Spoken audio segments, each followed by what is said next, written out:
Hi Hi everyone. everyone. Welcome back to the WinPE Alicorn Leadership Summit 2021-22. My name is Rochelle De Souza and I'm the Managing Director of Lighthouse Funds. Hi Nupur. Hi, Rochelle. It is exciting to be back with session two of the ALS, as we call it. The theme for this year's ALS is Women Leaders Gen 2.0, and we had a fantastic session one in December 2021, talking to some amazing women who have created strong brands as really successful investors. That was a power pack session there, Nupur. It has been quite rare actually to see women at the helm of PEBC firms. And most of us have had anecdotes, right, of being just probably the only woman in the room, the only woman in the investing team, so on and so forth. Just sharing a few numbers to the audience here. At a global level, women form only 2.4% of founding partners with control of the firm's investment decisions. 2.3% of PEVC funding goes to women led businesses. Now, these numbers are abysmal. Absolutely. And this needs to change. And having women in leadership is a critical requirement to having increased diversity across levels and decision making structures. It is a critical requirement if we have to unblock the flow of capital to women led businesses. I agree with you there, Nupur. In fact, this business is, however, considered one of apprenticeship, and the industry, by and large, continues to prefer hiring early and growing from within. Even lateral hiring at senior levels has not yet found success. Similarly, at the portfolio level, is what I've observed the fiduciary nature of fund management and the fact that fund managers are expected to construct a portfolio that's optimized for their LPs' expectations sometimes does not support the setting of any kind of quotas on where the investment capital has to go. Absolutely, Rochelle. There are challenges, and I think that is why we have organizations like WinPE. So at WinPE, we are constantly pushing the boundaries to look for solutions.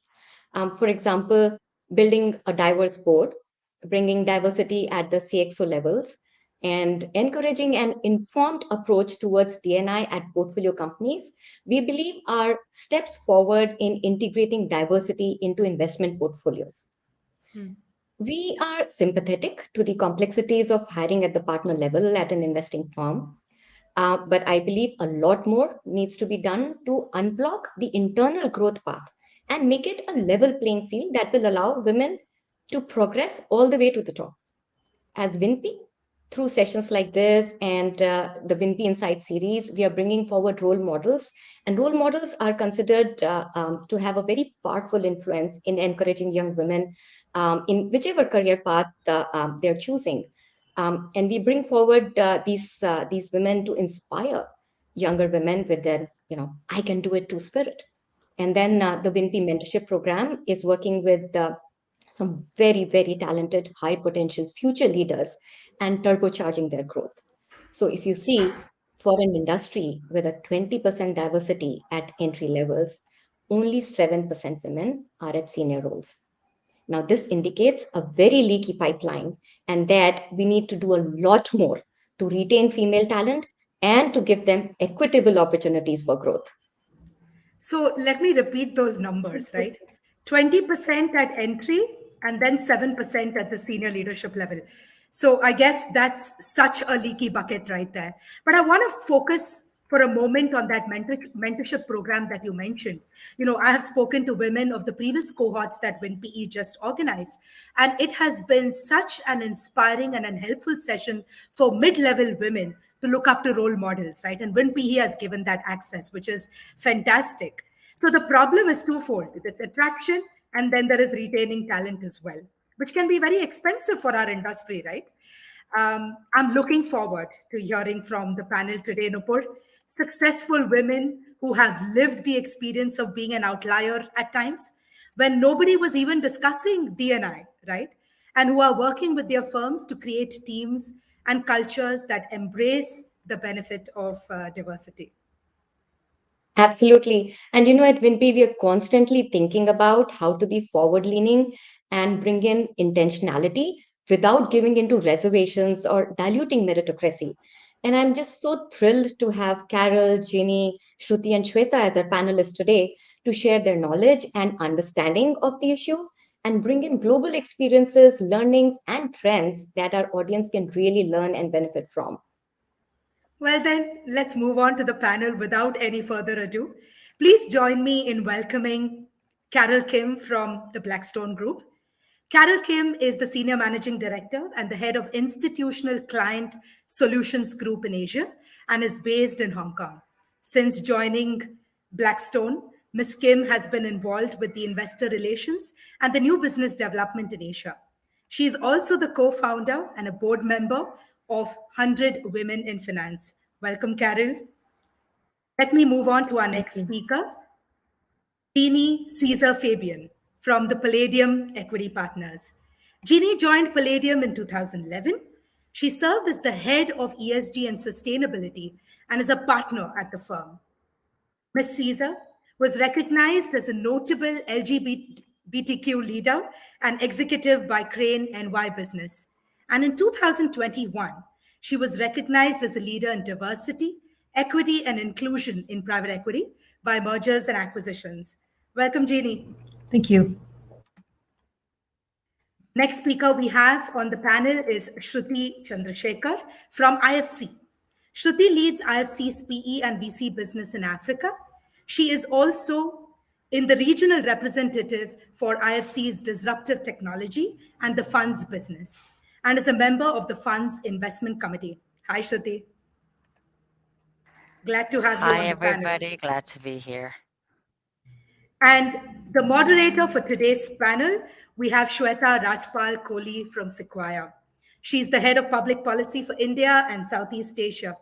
Shweta advises portfolio companies on how to manage regulatory risks and unlock new levers of growth. Welcome, Shweta. Good to have you on the panel. Thank you, Rochelle. It's indeed a pleasure and an honor to be here. And with that, let's kick off today's discussion. And of course, many thanks to Rochelle and Nupur for setting the stage and the context on what we're going to discuss today. Diversity, clearly a superpower. It is something that organizations have realized is not just a nice to have, but perhaps a must have and the right thing to do. But we're in 2022 and the numbers don't paint a pretty picture. You just heard Rochelle talk all about how dismal those numbers look, especially for the PEVC industry, be it senior investment roles, women-led businesses, leadership positions. We clearly need to do a lot more to move the needle. So today, what we're going to do is discuss exactly that. Why is it that we've made such poor progress in achieving diversity goals? And what are some of the actionables? And who better than this fantastic panel that I'm absolutely delighted to moderate, because the panelists are especially women who have, to use the cliche, managed to break the glass ceiling, but also very, very relevant and pertinent to today's topic, because they clearly come with a wide range of experience on how to really make progress as far as diversity is concerned. Let me kick it off by first trying to understand what diversity means to each of the panelists here, why it's important and the impact that diversity would have. And as Rochelle had mentioned right at the beginning, you know, all of us have anecdotes in our journey, in our career journey, especially when it comes to the overall lens with which we are viewing diversity. So let me bring in Carol first off. Carol, your thoughts around the way you've viewed and seen diversity through your career. Thanks, Shweta.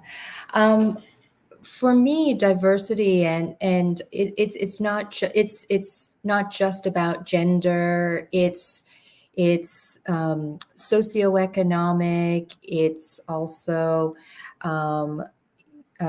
sexual orientation. It's a lot of things. It's not just about gender. For me, if I think about my team, for example, at Blackstone, which I lead, was mentioned in the introduction, I lead our institutional client solutions business at Blackstone in Asia Pacific. And what that means is that we deal with our institutional clients representing all of the Blackstone funds.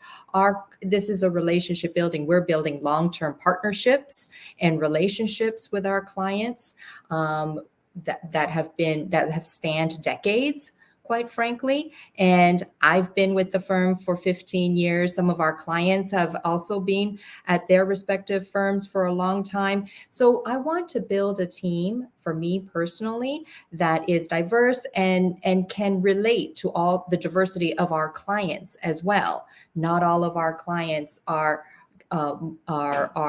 homogenous in that they all graduated from the same types of school, all grew up in the same parts of the world, all speak same languages, came from the same socioeconomic backgrounds. And so we want to be able to be relatable. We want to be able to build great relationships and to connect. And so I want to have a diverse team that can relate to the clients. And that's, to me, is what diversity and good business, and why it's good business for me. That's what it means for me on my day-to-day. Thank you, Carol. That's perfect. And I think I love the authentic way in which you've described what diversity means to you and why it's important. Shruti, would love to bring you in here and for you to share your experiences, whether it's around building a diverse team or it's about when you were put in situations where you weren't necessarily in a so-called diverse environment. Shweta, of course, happy to jump in. So diversity is something that in my current organization, we've valued it for a long time. And so the team that I currently work with, I'd say, is perhaps one of the most diverse teams that I have seen, right? And by virtue of being the World Bank, we do have maybe a little bit of an unfair advantage in being able to get people from all across the world. But it is intrinsically a very diverse team. And the benefit of that is the diversity of opinions that you get, right? And as Carol rightly said, it's not just gender. There's so many types of diversity. There's socioeconomic diversity, there's diversity of backgrounds, and it becomes more apparent once you have diversity in the team based on the input that you're getting from the different team members, because it is um, you're hearing things that you wouldn't normally hear if you had a very homogenous group of people. And that is very important, especially in the investment world, where so much of what we do is decision making around where we allocate capital. And so that has been truly, you know, I'd say very important in how we conduct our business. But personally speaking, I have been, as Rochelle mentioned, we've all been in situations where we're either just the only female in the room or the only person of color, or, in different ways. And what I've found is it's easy to forget it once you're in that setting, because you just go about doing your work. And then it takes a little bit of, being jolted out of that situation through comments that people make or through an action that happened. So, like, one thing that I was chatting with Nupur about this the other day, and when I was working at a private firm, one of the things that I noticed is I was out of business school. I was fairly fresh in the industry, around 10 years ago, and I remember feeling that the senior men that I worked with were marginally kinder to me, right? Like the expectation, like they were kinder in setting deadlines. They were like, it was apparent to me, and in some ways I wasn't being judged at the same level as everyone else. And in their mind, they were being considerate. You have family obligations, you have things to address, which men in a similar setting don't have to deal with.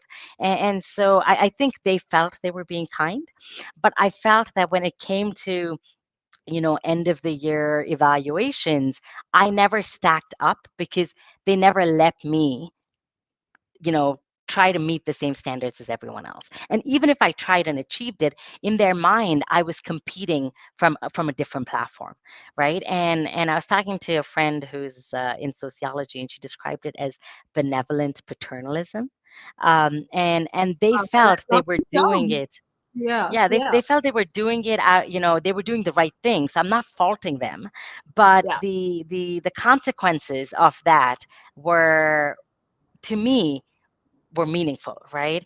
And so what I've, at least now in my current role, I try to actively, not hold different people to different standards, because it's, you see someone who's similar to you, you expect them to perform like you, and you hold them to a different standard. And it goes, the bias goes in many ways. It's called like for like bias. And so that's something that I try to be conscious of, because I remember experiencing it when I was, a VP at a PE firm.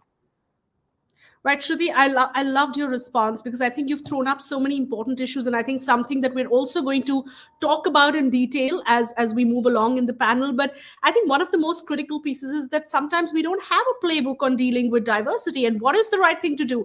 On one hand, some may argue that having that little bit of extra empathy is actually the right thing to do, because women need it, just considering how much they're dealing with. But on the other hand, Shruti, as you pointed out, that there are women who just don't want to be treated as women all the time. They want to be treated as leaders. They want to be treated as professionals, and want that equal status in the workplace, where you're saying, you know what, we don't need this preferential treatment. So I think very interesting set of issues that you've thrown up, and we'll go deeper into that. But I want to bring in Jeannie at this point, because Jeannie, in many ways, you as well as Palladium have been trailblazers in the whole diversity conversation. Do share with us, why this is so important to you personally, and why the organization's taken on this sort of mandate in itself to move the needle and to make a difference as far as diversity is concerned.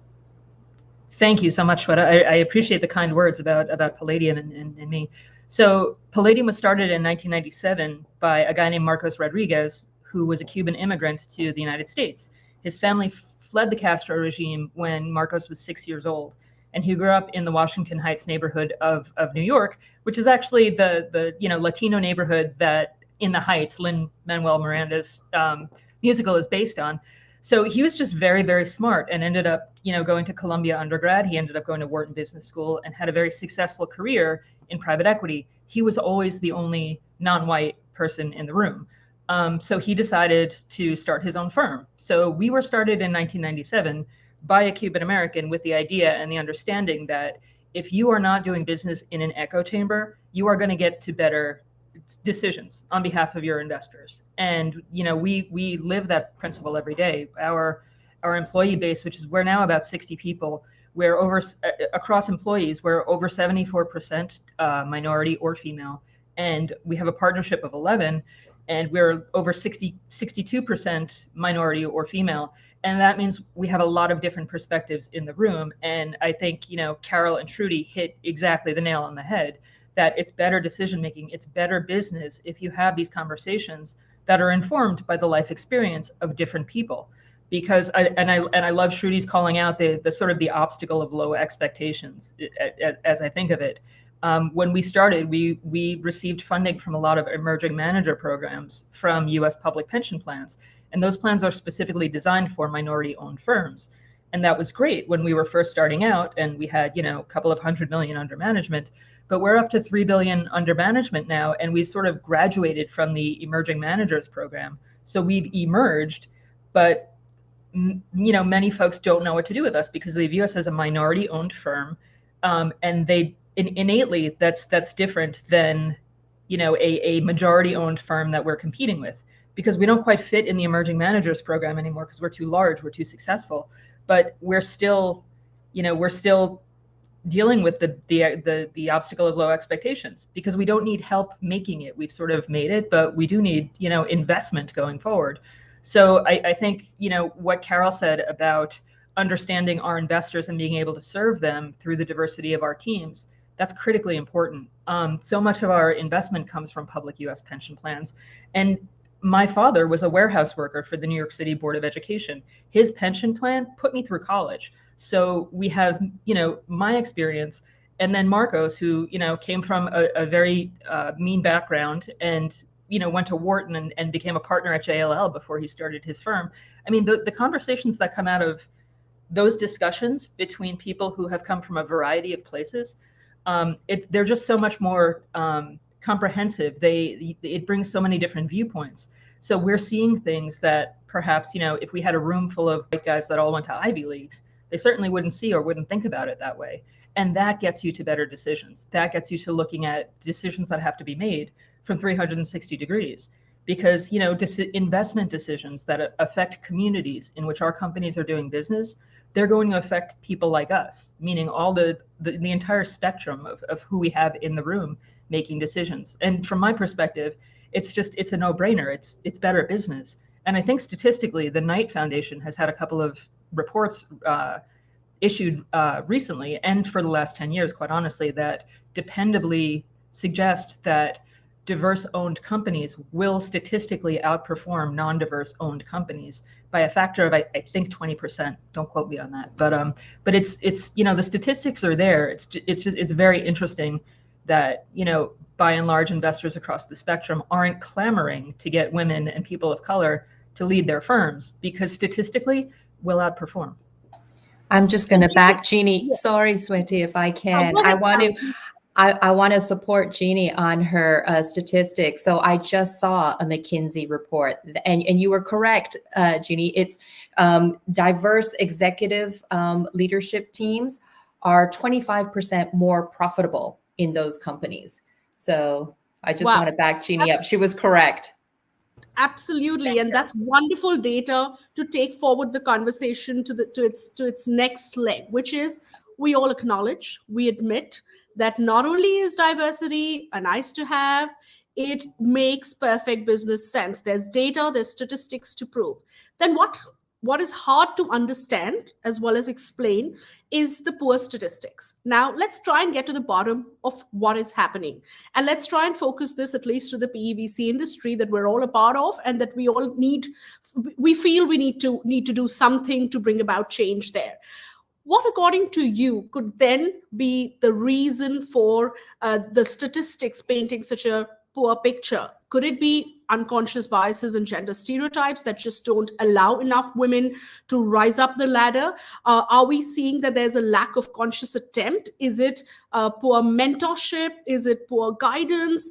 What is causing this sharp, I would say either a drop off or just the data not allowing us to say there has been progress as far as the sector is concerned on the diversity front? Please help us understand and break down. I'll open it up to the entire panel. Anyone who'd like to respond or may have some sort of an understanding of what's leading to this.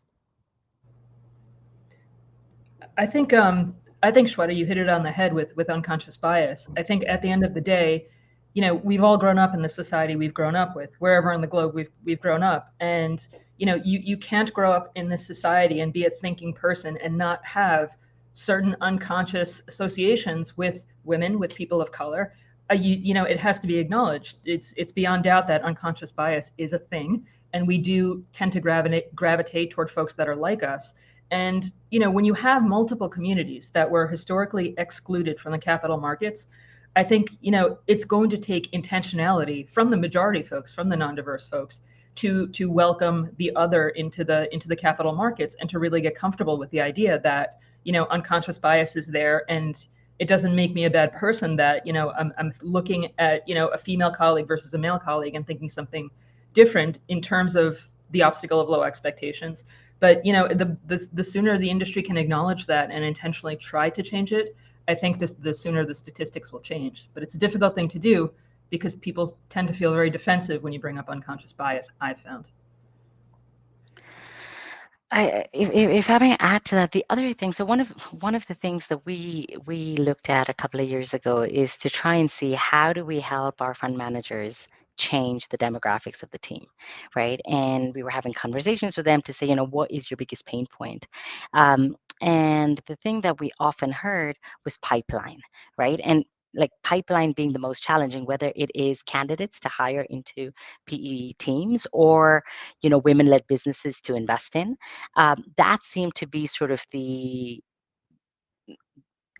basis on which people were like, I can't do this because I don't have enough, inbound possibilities. And so we sort of try to look at that a little bit deeper. And I think there's definitely truth to it. Like we looked at, how many companies access funding that are women led, and the numbers are not great. And when you don't have great numbers at a very early stage in a company's life, when you're talking about growth capital, the companies haven't grown, right? It just gets smaller and smaller over time because companies have a natural attrition rate. And so I think a lot of what we need to start doing, and to a certain extent these changes have already started to happen in market, is to try and make the changes that we can, whether it's even in your entry class, right? Can you get more women in the entry associates class or the entry analyst class? Because what you tend to see is from a very early stage in the private equity industry, firms are small. They don't want to spend time training people. So they're looking to hire someone who's done the same job somewhere else, which means that lack of women in industry is just going to persist because the industry doesn't have time to pull someone in, give them room to make mistakes and learn, and then take on mantles of leadership, right? And so if at the very junior level you're not bringing an equal number of women, what you're seeing is that is just going to deplete and deplete. And right now at the senior levels, we're seeing the result of what happened, 20 years ago when analyst and associate classes were all male.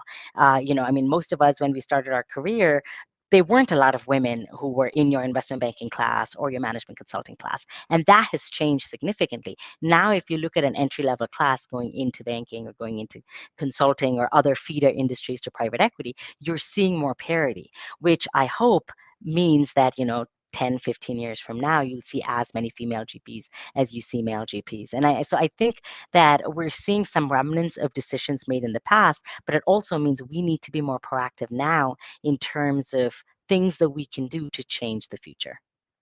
Totally agree. We're all making an investment for the future, and it takes time. We have to be patient in that. But I totally agree with Shruti. Everyone is focusing on their pipeline. At Blackstone, for example, our global analyst class last year in 21 was 41% women. We still have a ways to go to get to parity. Admittedly, one of the things we're doing is we've actually gone even down, and we've initiated a Future Women Leaders program at Blackstone, where we've targeted sophomore and junior women in colleges and invited them to kind of an open house at Blackstone, 1-2 day event. Women, sophomore and junior women from various colleges. That's the other thing, we've really expanded and broadened the reach and the types of colleges that we recruit from. And we invite them for a couple of days at our office, meet different leaders, get to know the different functional roles, let them know that there are different roles and women, and let them see that there are different people that maybe look like them, that they can relate to. They're not all just investing roles. There are different roles in legal, finance, investor relations, public relations. Let them know that there are these different opportunities. Start a little bit earlier in their education career, so that they're even, while they're selecting and finalizing their major, so that they're even in the position to apply in the first place. That's also going to help broaden the funnel for all of us. But it's definitely about broadening the funnel, and once they're in the organization, really focusing on retention. So really making sure that the maternity benefits, the work-life balance benefits, affinity groups, mentorship circles, allyship, are along the way, and that it truly is a meritocracy, and that they're finding opportunities to thrive and succeed and have a long-standing career. Great. I think some wonderful ideas out there, and I want to focus on each of these ideas in greater detail. But I want to pick on one term that Jeannie used, and which is to talk about intentionality. So, is that the need of the hour, that we're not doing enough intentionally to sort of move the gender balance in favor of a more diverse workplace? And as Carol had rightly pointed out, that we're talking diversity beyond gender here. As we move forward on that intentionality, the one question that often comes up is around having women only programs, having women only cohorts as far as startups are concerned, funding them, having diversity candidates in the interview pipeline as a must have.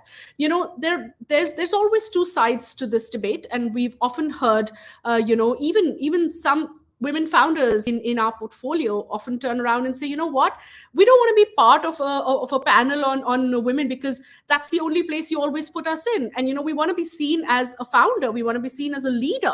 We don't necessarily just want to be always tagged as a woman founder or a founder of a women-led startup. We're tired of that labeling.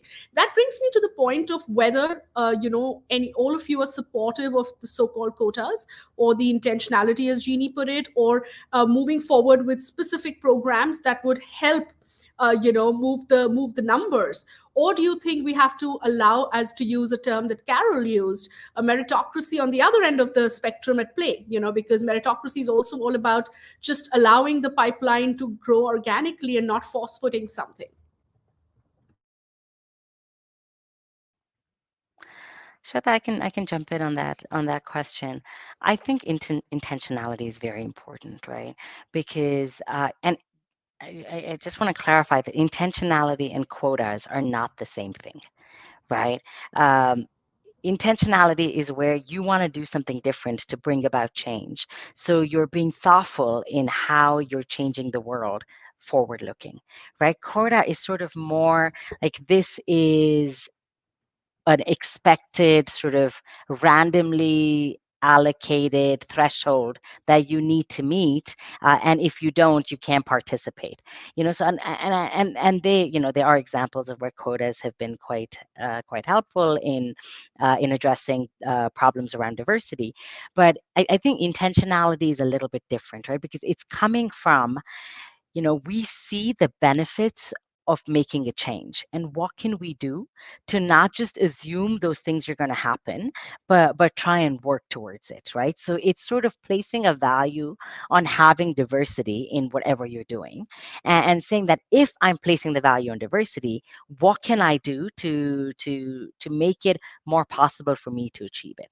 And that's sort of what intentionality captures. And so when we think about gender and gender balance and private equity, we're not saying, oh, we're only going to support women-led funds because that is going to solve the problem around the lack of women in the industry.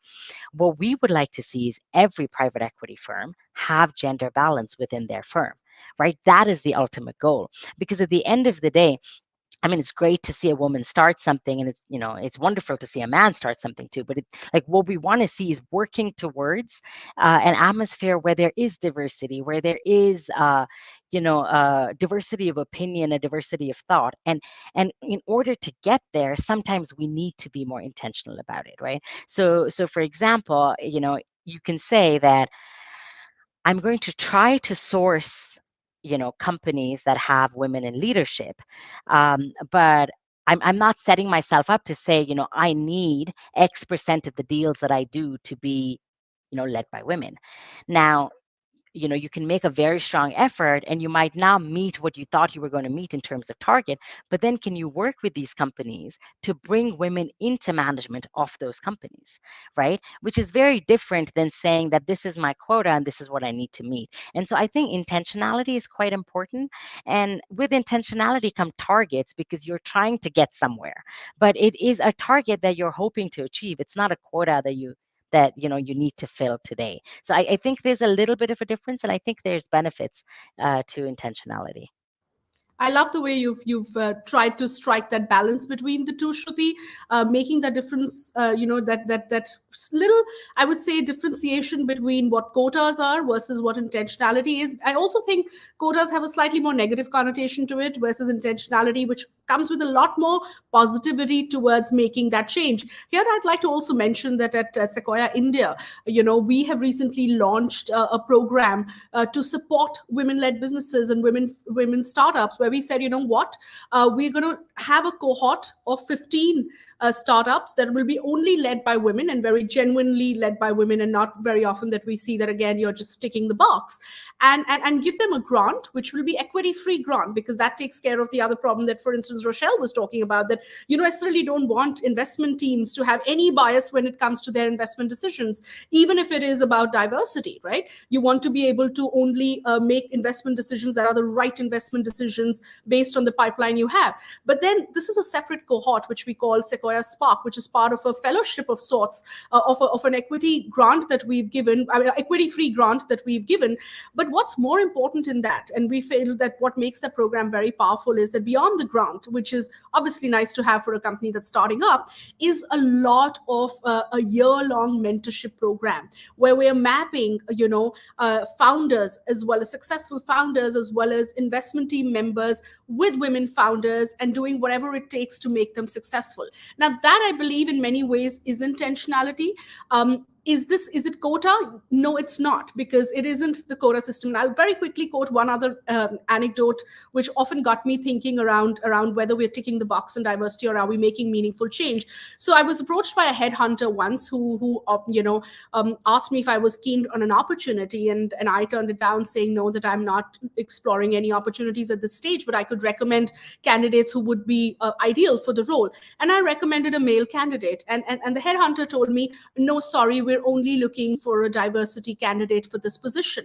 It actually made me think whether it was good or bad, because a part of me said, I like the fact that there is, in that ways, some bit of intentionality, but it also made me feel that, was I being approached only because I was a diverse candidate versus a meritorious candidate? So I think this is such a fine balance of whether we're ticking the box or we're trying to make meaningful change. With that, I'll invite Jeannie and Carol to also share their thoughts around this topic, which is in some ways, I would say, sensitive as well. Yeah, I firmly believe in having both in mind, the intentionality and the meritocracy. Ideally, having them equally in your head as much as possible. I think our industry, the meritocracy part is kind of more natural. And I love that panels like this, conversations, the intentionality is becoming more and more front of mind, which is great. So there's room for both. I think a great example and a story, if I may share, is at Blackstone a few years ago, we started a growth equity business led by John Korngold. And he had the opportunity to build a brand new team. He had a blank slate of paper to build a team. And of course, he's looking to build the best team, but he intentionally wanted to build a diverse team as well at the same time. His head of his consumer investing sector happens to be a woman, Ann Chung. She recently closed the deal of Spanx, where we did a majority investment in Spanx, the women's apparel shapewear business owned and founded by Sarah Blakely, a female founder. Sarah had managed this business for over 20 years, was not looking for any outside capital, was not looking for an equity partner, but met Anne. We just happened to have an all-female team. Here's another example where, you kind of start from the top and you have a woman there. She's got the opportunity. She's empowered to build her team. Again, it just it happens a little bit more naturally, that it opens up the funnel for other women to follow suit, especially when the hiring person is a woman. We had an all-female deal team. Sarah loved that. She loved because her business and her brand is all about female empowerment. And it was really about connecting with our deal team, sharing feeling connected, feeling comfortable with us and our deal team, that our deal team really understood the values and of her business, and that we would be a great partner to help take her business to the next level. So there's just one simple example of how intentionality, meritocracy, and then going out, we can affect change and help these women-owned businesses in a positive way. Yeah, Right, Carol. I'll Jeannie. Yeah, go ahead. Why don't you share? No, I was going to say I couldn't agree with that more. We at Palladium, we have about 16 portfolio companies right now, and early in the year we took a look at the diversity of our boards of directors, and the statistics were fine, but we wanted to do better. We wanted to make sure that among our independent board members, at least a third of them were not white, and separately, at least a third of them were female. And with intentionality, we went forward toward that goal. Now, if you believe in improving diversity, you can see how, intentionally looking for board members that can fill those seats, that have the right skill set, that have the right talents, that makes sense to increase diversity. If you don't believe in intentionality and diversity, you would look at that as a quota, right? You would say, oh, those are the numbers you want. We achieved those numbers, and we ended up with 50% female or minority representation across our portfolio boards of directors. But more importantly, we didn't just pick people off the street. We found the right people for the right positions, and they happen to not be white guys. And that's kind of how our firm was built as well. I mean, I think at the end of the day, it's important to recognize that for so long, communities were intentionally excluded from the capital markets. I mean, it wasn't that long ago when, women couldn't go to business school. I grew up as a lawyer. I was general counsel for a decade before I pivoted to ESG. And, it's not that long ago that women weren't permitted to law school. So how on earth could anyone change that dynamic without intentionally trying to unring that bell? I love that statement, and I think I'm going to quote it later as well, Jeannie, to say that if you've had decades of intentional exclusion, it has to be balanced out with now intentional inclusion. So let's all say, you know what, there is a merit in making sure that there is intentionality in all of our actions. I'm going to now move forward to take on something that Shruti had raised, and that's around as we go about building diverse teams and making sure that diversity and inclusion is part of our DNA as we move forward. There's always something that becomes very hard to strike in terms of balance. And here I would bring up another debate on one hand, there is a lot of pressure on organizations to be very empathetic to women who continue to bear a large share of the burden when it comes to responsibilities at home. And I think it's across cultures, it's across the globe that we see that happen. There's enough conversation on whether the pandemic has actually worsened the trend for women and made women, more vulnerable to the kind of burden sharing that they're doing right now. Of course, there's the other debate on whether the flexi, work options have actually helped women, but right now focusing on the fact that women do need workplaces that are more empathetic. Women need workplaces that have a greater understanding of the fact that they need to also bear and have that work-life balance, bear a share of the sort of a burden at home that they take on. At the same time, I'm reminded again of an anecdote of interviewing a top female banker in India.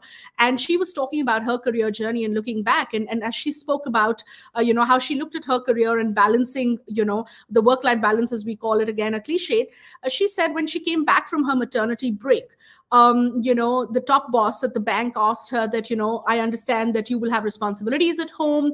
You're up for a new role. These are the two options. One option is something that is not going to be as high pressure for you because we understand that, and we totally want to be empathetic to the fact that you will have responsibilities at home. But the other is actually a role that we think you're perfectly suited for, but this is going to be very high pressure and demanding. And she says, I thought about it and I said, you know what? When I'm going to leave a 6-month-old baby at home and come to work, it better be worthwhile. So you know what? I don't want that. What was the term that was used, Shruti? I forget the term that you had talked about. But I don't want that extra empathy that you're suggesting, because that is an obstacle in my career, and that's also going to actually hurt me, because if it's not challenging enough, if it's not exciting enough, it's not worth making that sacrifice, so to say. So as I think about that anecdote, and I think about it, but then does that work for everybody? There are women who would say, you know what, I need that empathy, I need that understanding that I have to go back and feed the child, and my male colleague doesn't have to do that. So how do we strike a balance on this one? That's such a good point. I think at the end of the day, we have to realize there are a spectrum of women and what they need, want, and are willing to do, as there are across gender, across race, across generation, and all of that. I think it reminds me actually of an anecdote my wife said. Actually, she was an educator and taught preschool in the very elite private preschools in Upper Manhattan, where you had the masters of the universe sending their children. And she said working mothers who were in high pressure jobs like lawyers and bankers and things like that would constantly want to know how their children are doing, because some of them felt very guilty and very torn and very split about having to work the kind of hours you have to work in a high pressure career, and others didn't. And she would say honestly that she really, as a preschool teacher, you couldn't tell at that age which children had working parents and which didn't, unless the parents themselves were not comfortable with the decision they were making. And she said that she observed that tension of knowing that your mother doesn't really truly want to be doing whatever decision she made, whether it's staying at home or working. She said that was the only flag she could find in kids with working parents versus not, which I thought was really interesting. But it also reminded me of a U.S. Supreme Court decision that Justice Ginsburg wrote when the Virginia Military Academy Military Institute, VMI, did not admit women, and it became integrated in, I want to say, the 1990s or early 2000s. And Justice Ginsburg wrote the decision, and in part of the narrative, she explained, look, every woman is not going to want to go to VMI. That's not of interest to everybody. But if one woman wants to go, and if one woman feels like that's her calling and that's what she wants to go, we have to give the opportunity, and we have to make it possible for her to go and find her greatest potential and live up to the life that she wants to live.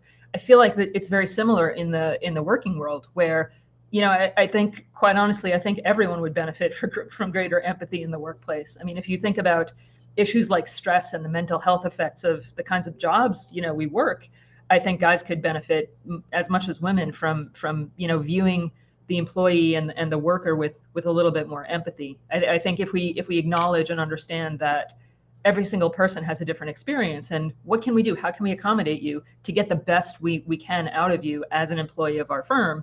We want to motivate you to give us everything you have and then some. And I think the way you do that is just recognizing that people are humans, if that makes sense. Perfect. Thank you. Any other thoughts from Shruti or Carol on this? Sure, happy to jump in. I mean, as you were speaking, one of the thoughts that came to mind is it's also, when you have things like maternity leave and men don't get equal leave, it's challenging for them to be parents, right? Like my husband works for an American firm. When we had our baby, he got no paternity leave. They said, oh, you can take vacation if you'd like, right? And in the US, that's fairly standard.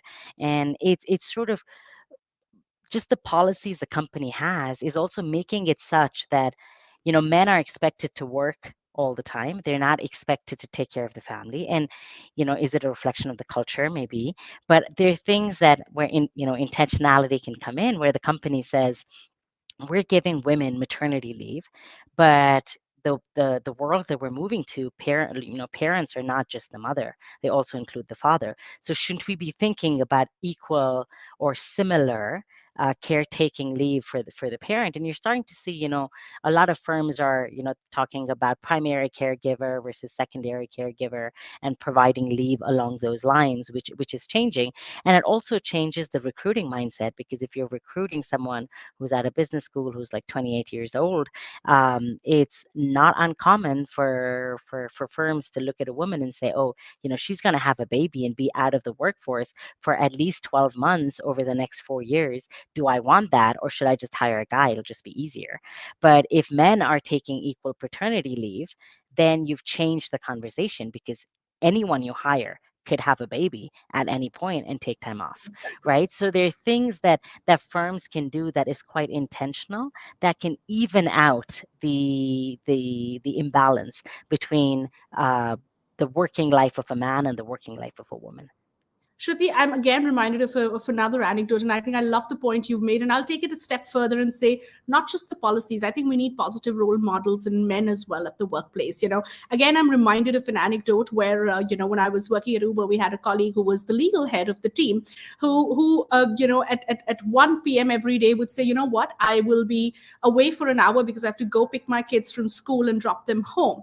What I loved about that was that it was about such positive role modeling and setting an example that as a man, I have responsibilities at home too. So I would say that the women working in his team it wasn't the kind of empathy that we force fit with, oh my God, you're a woman, you may need to go early because you have kids at home, because that makes you want to feel like, okay, do I not fit in then? Or is there an exception being made for me? But when you do a positive role modeling like that, I think that sends a very powerful example that it's okay, and we're all in the same boat, and there is some bit of equality out there. So I thought, even though it was small, it was very, very powerful. But we're getting questions from the audience, and I know, Carol, you want to jump in. Yeah, go ahead.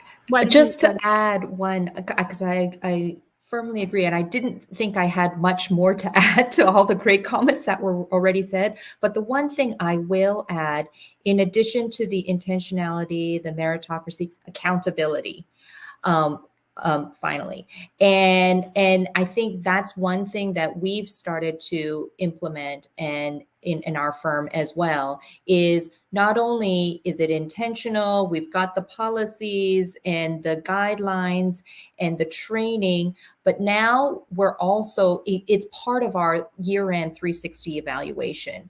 It's part of the conversation on promotion. Does this person promote diversity and inclusion? Is this person nice, to Jeannie's point about empathy? Is this person a good colleague and a good manager to their people, and a good colleague and collaborative?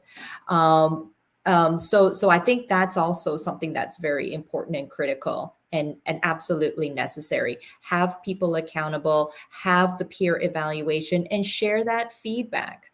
To address the unconscious bias as well. Right. I'm going to move on to take one question that we've got from the audience. And I know we're running out of time, but we'll quickly try to get a response to at least one of them. If the panel can share some examples or case studies where they successfully enable D&I as a board conversation with their portfolio companies. Anyone would like to take that? Yeah, I can. This was our focus for most of 2021. It's we found it very easy to have discussions about the importance of diversity, equity, and inclusion with our portfolio company boards, because of statistics like the surveys that Carol and I were talking about earlier, that it is a business imperative. If you have, if you destroy the idea that you have one point of view, one voice really at a board bouncing the same idea back and forth, you're going to come to better decisions. So we partnered actively with organizations that are literally created to increase diversity in the industry, and we have a lot of long-term partnerships with these organizations because of who we are as a firm. Because we think the oldest, largest, and most successful minority-owned private equity firm. So we partnered with groups like the Toego Foundation and the Women's Association of Venture and Equity, or WAVE. AIM, which is I think the Asian American Association of Investment Management. The 30% Coalition is a phenomenal organization that refers female board candidates to a variety of industries. And we were very successful in doing that. I think we might have been in a unique situation because when we acquire a company and partner with the founders or the management team, they know who we are and they know what our priorities are. So it wasn't that heavy of a lift for us.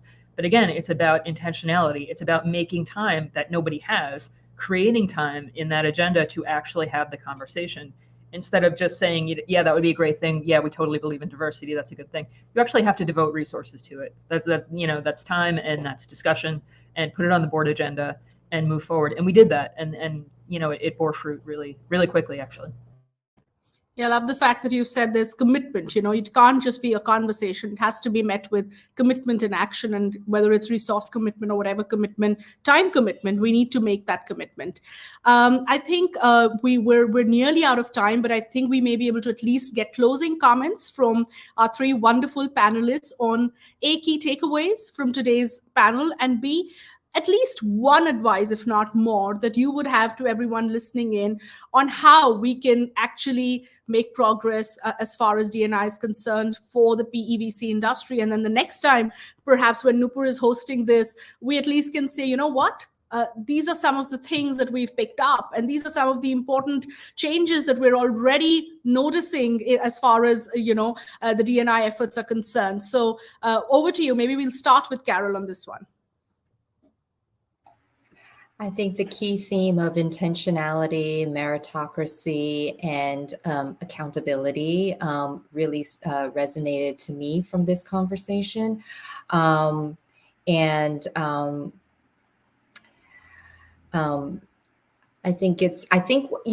we should, yes, we've got a long way to go, but I think we should applaud a lot of the achievements that we've made. I think these are great conversations that we're having. I love the diversity of thought and experiences and backgrounds, even on this panel. So kudos to you for this. And so I just applaud this, and I thank everyone's attention and support, and that we just continue this conversation in action.